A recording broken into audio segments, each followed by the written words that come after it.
It's amazing how superstitious it is. I mean, you can look at the game clock, and game 1 to game 60, you can realize exactly what someone's going to be doing at the same time before every game. I always try to go into the room at the same time before warm-up, like to get dressed. I like to put on my gear at a certain time.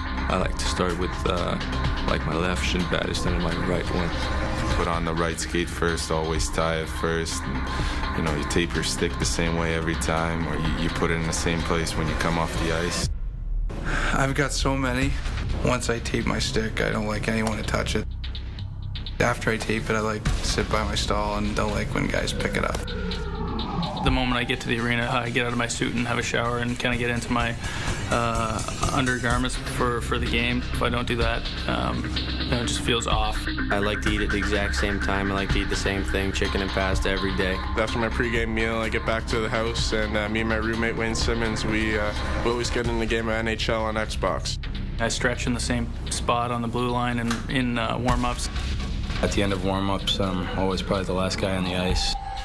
Mostly goalies actually have their superstition.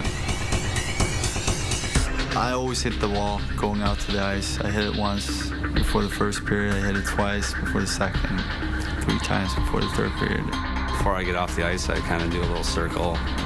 You have to give yourself these little moments of things you can do to feel like you're in control, I think. The only superstition I have is not to have superstitions. I think superstitions are crazy, and they're, you know, the only thing that's going to keep you from playing a good game, because if you don't do it properly, well then it's in your head that you're not going to play well.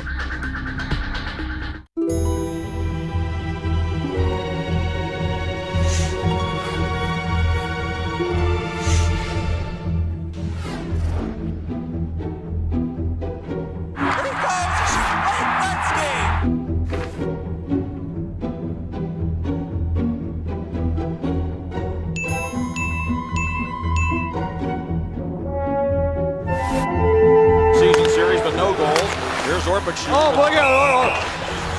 Sidney Crosby's down behind the plate. Unbelievable! What happened last night? Why didn't you win?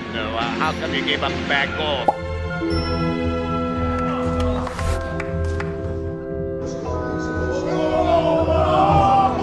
We'll see what happens tonight. You know what? That's a fun little thing. Don't walk on the logos.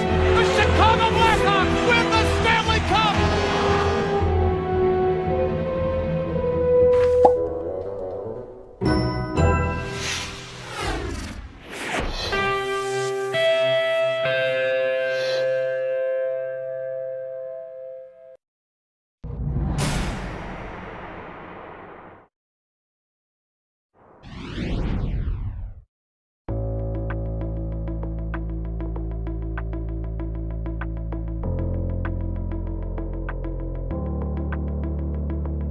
We break up playing goal into 3 primary components: the physical part of the game, the mental part of the game, and literally the emotional part of the game.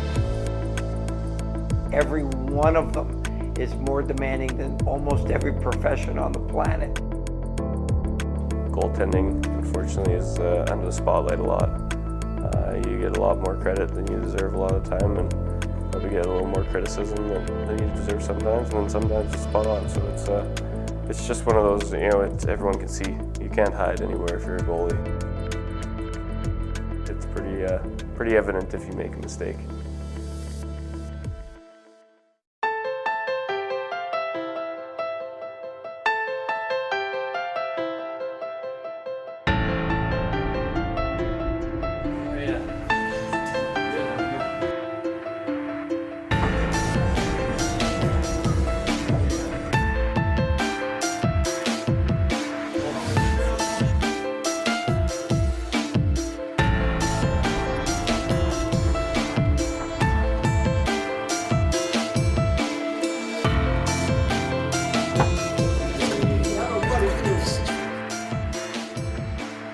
Usually when I'm trying to find a room, you're like sprinting around the whole building doing stairs. I appreciate that. You want to make sure you're staying healthy, and that has to do with not overstretching, just keeping your body in the warmed up state instead of going in cold. You add things if your body's tight in certain places. It's something I've learned along the way. Obviously your sight, your ability to pick up things quick on the ice is a big part of our game.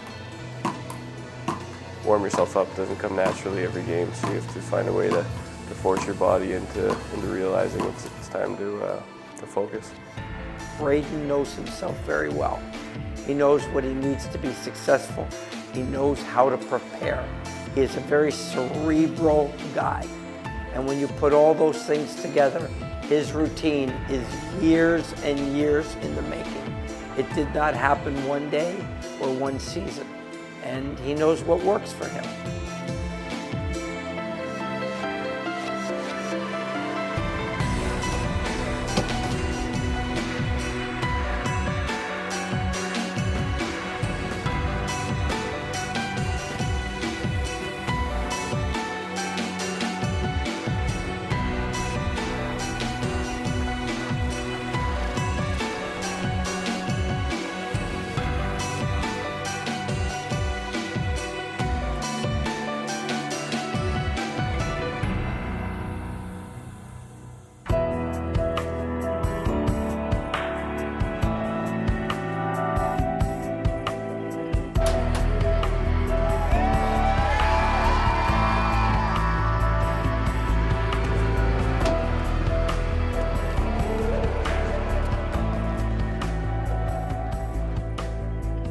Obviously, you play at this level. There's the top guys you don't see that in the AHL. Those type of shots, releases, playmaking ability. You have to be mentally tough, mentally strong. You've got to know how to reboot your computer. When you give up a goal, you have to be ready for the next shot. There are very few of us who do our job in front of 18,000 people and millions on television. And it's not just to do it for one day. We're doing this day in and day out, and in the NHL, 82 times per playoff.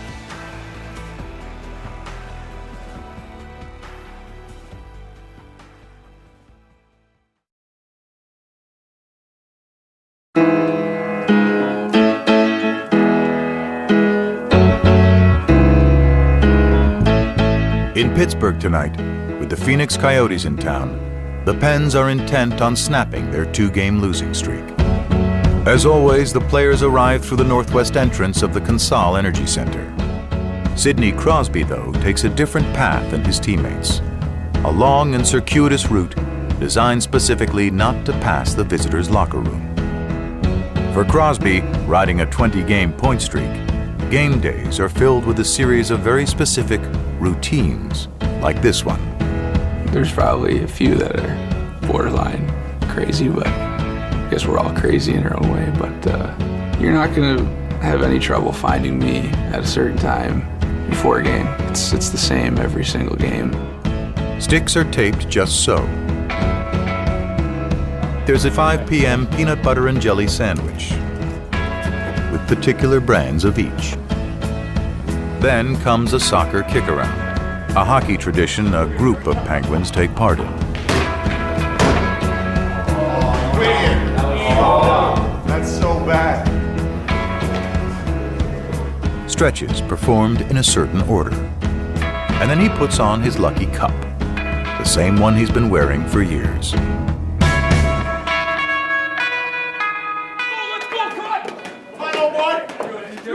Just before the team takes the ice, there's one more routine. A special handshake with the only player who skates out after him, Evgeny Malkin. I used to go last, and then Gino came in, and I said, "Oh, do you usually go last?" And he goes, "Yeah." And I go, "Oh," like I wasn't sure how to react. Like, do you want to do rock, paper, scissors here? What are we going to do? And then he goes, "Oh, me, 3-year Super League." And I said, "What, 3-year Super League?" So he was talking about how he'd played in the Russian professional league for 3 years, and I'd only played 1 year in the NHL.